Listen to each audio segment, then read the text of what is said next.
अगर वो तुम्हारे बदलते हालातों के साथ बदल जाए तो समझो बेकार है। अगर वो हर हाल में तुम्हें चाहे तभी तो वो सच्चा प्यार है। नमस्कार दोस्तों, मेरा नाम है अविनाश मल्होत्रा और आपके अपने चैनल लाइफ की यात्रा में आपका स्वागत करता हूँ। दोस्तों, आज की हमारी कहानी एक ऐसे पति और पत्नी की है जो कि पति ऑफिस में जॉब किया करता था और पत्नी घर पर उसका सारा ख्याल रखा करती थी, घर का सारा काम किया करती थी। बहुत अच्छा वक्त गुजर रहा था दोनों का, लेकिन हर कोई अपने जीवन में तरक्की चाहता है और वो भी चाहते थे। सैलरी बढ़नी चाहिए, ये हमेशा उसका पति सोचा करता था कि अब सैलरी बढ़नी चाहिए, काफ़ी टाइम हो गया एक ही सैलरी पे काम कर रहा हूँ, इतना मेहनत कर रहा हूँ, अब तो सैलरी बढ़नी ही चाहिए। बार बार वो कोशिश करता था कि अपने बॉस से बात करे, पर वो सोच कर बात नहीं कर पाता था। कई बार अपने घर में अपनी पत्नी से डिस्कस भी करता था कि क्या करूं, कैसे बात करूं। रोज़ चर्चा करते थे एक दूसरे से, लेकिन वो बॉस से अपने बोल नहीं पा रहा था।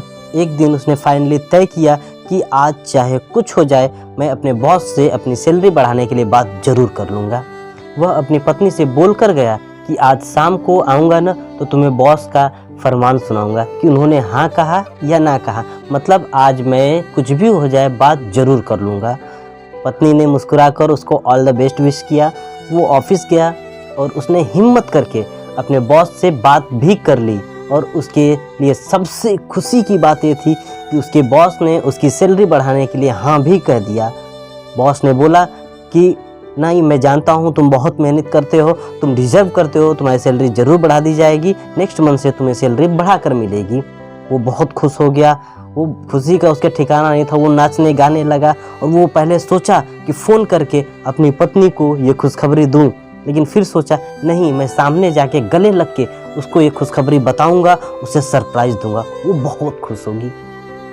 बहुत खुशी वो जब शाम को घर पहुँचा तो उसने देखा कि ये क्या, घर का दरवाज़ा तो पहले से खुला हुआ था और डाइनिंग टेबल पर खूबसूरत लजीज से लजीज खाना सजा हुआ था। कैंडल लाइट जली हुई थी, घर फूलों से महक रहा था।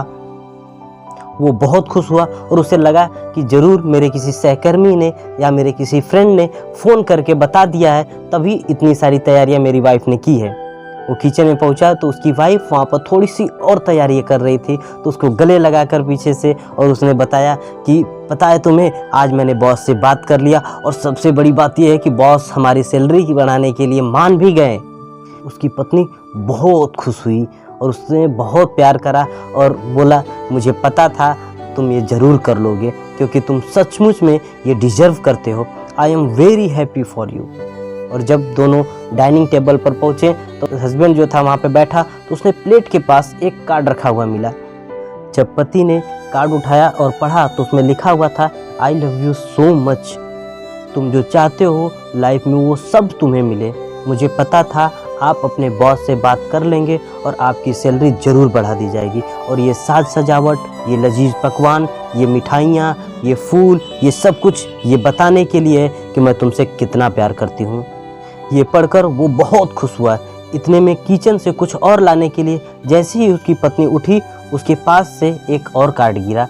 पत्नी को कुछ पता नहीं चला कि कुछ गिरा है और हस्बैंड ने उस कार्ड को उठाया और उसे पढ़ा, और जब पढ़ा तो उसकी आंखों में आंसू थे, क्योंकि उस दूसरे कार्ड में लिखा हुआ था कि क्या हुआ जो आज तुम्हारी सैलरी नहीं बढ़ी, मेरा प्यार तुम्हारे लिए नहीं बदलेगा, तुम इससे कहीं ज़्यादा डिजर्व करते हो और हाँ, वो सब कुछ तुम्हें मिलेगा जो तुम लाइफ में चाहते हो। और ये डिनर, ये साज सजावट, ये लजीज पकवान, ये मिठाइयाँ, ये फूल, ये बताने के लिए है कि मैं तुमसे कितना प्यार करती हूँ। एक्चुअली उस वाइफ का जो लव था वो अपने हस्बैंड के लिए अनकंडीशनल था। उस बात पर डिपेंड नहीं करता था कि अगर मेरे हस्बैंड को तरक्की मिलेगी या सक्सेस मिलेगी तभी मैं उससे प्यार करूँगी, बल्कि इस चीज़ पर डिपेंड नहीं करता था। भले ही रिजल्ट कुछ भी होने वाला था, उसका प्यार अपने हस्बैंड के लिए सेम था। दोस्तों, कई बार हम अपने लव को डिपेंड कर देते हैं कि सामने वाला मेरे लिए ये करेगा तो ही हम उससे प्यार करेंगे, और अगर वो नहीं कर पाता तो आप भी अपनी तरफ से प्यार देने में कमी कर देते हैं। दोस्तों, लाइफ में कोशिश कीजिए कि अपने आप को ऐसे लोगों से सराउंड करें जो आपसे अनकंडीशनल लव करते हो। उस पर कोई कंडीशन अप्लाई न होता हो, और सबसे इम्पॉर्टेंट, अगर ऐसा कोई व्यक्ति नहीं मिल रहा तो खुद वैसा व्यक्ति बनने की कोशिश कीजिए। जो आपके लिए सबसे करीब है उसको अनकंडीशनल लव कीजिए, और वो आपके लिए कुछ कर रहे हो या न कर रहे हो, आपके अपने व्यवहार में, अपने प्यार में बदलाव नहीं आना चाहिए।